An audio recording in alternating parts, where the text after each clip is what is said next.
আসসালামু আলাইকুম রহমতুল্লাহ। গাইস, এটা হলো আমাদের সবজির প্রজেক্ট। এখন আছে এগুলো হলো নাচ্চার শাক, পাটের শাক বলে আর কি। পাটের শাকের সাথে আছে ডাঁটা আছে, ডাঁটার সাথে ডাঁটা আছে, ঢেঁড়স আছে। ওখান দিয়ে দইন্যা ছিল, দইন্যা খাইয়ে ফেলছে। এখন আবার বানানো হয়েছে, লাগানো হয়েছে। এটা হলো লাউ ঝাড়। লাউ ঝাড় মাসাল্লাহ অনেক বড় লাউ ঝাড়। লাউ গাছ এইমাত্র মা একটা কাইটা নিছে। এই যে সৃষ্টি গাছের দিকেও উঠতেছে লাউ গাছ। মাশাল্লাহ দেখতে অনেক সুন্দর লাগতেছে লাউ শাক। এগুলো হলো বেগুন গাছ। বেগুন গাছে বেগুন দিচ্ছে মাশাল্লাহ করে, এখনো ছোট ছোট আর খাওয়ার উপযুক্ত হয়নি শাকগুলো। এই নাচ্চার শাকের ভিতরে ফাঁকে ফাঁকে ঢেঁড়স গাছ আছে। ডাঁটা কিছু কিছু বড় হয়েছে, এখনো কিছু ছোট আর খাওয়ার উপযুক্ত হয়নি। এখানে লাউর সাথে মিষ্টি কুমড়া আছে, টমেটো আছে, পালং শাক ছিল, পালং শাক কালকে শেষ হয়েছে। মিষ্টি, এগুলো হলো মিষ্টি কুমড়া ধরতেছে আলহামদুলিল্লাহ।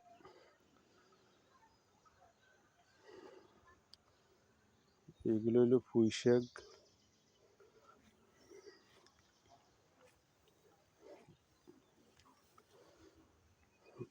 এগুলো হলো টমেটো, বেগুন।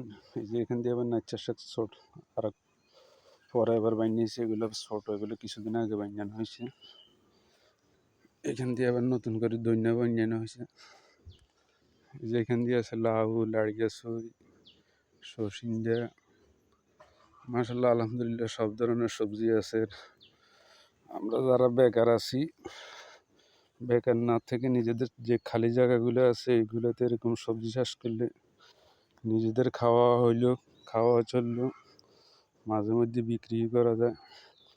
মাশাল্লাহ দেখেন শাকগুলো দেখতে কি সুন্দর লাগতেছে মাশাল্লাহ করে।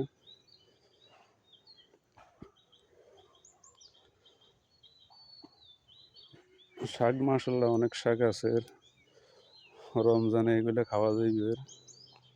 এখনো ছোট ছোট ওইরকম পরিমাণ বড় হয়নি।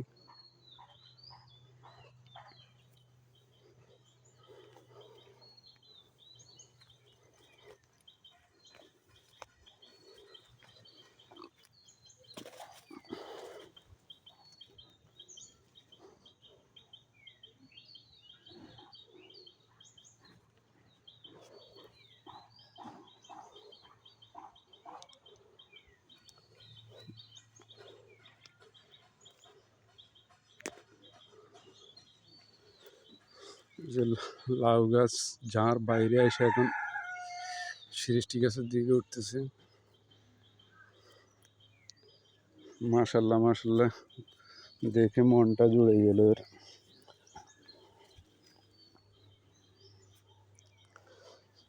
এগুলো নাচ্চার শাক, এগুলো খাওয়ার উপযুক্ত হয়েছে, বড় হয়েছে, তো এখনো খাইতেছে না। আর কত খাইব এর? আলহামদুলিল্লাহ আল্লাহ দিছে, আল্লাহ নেয়ামত।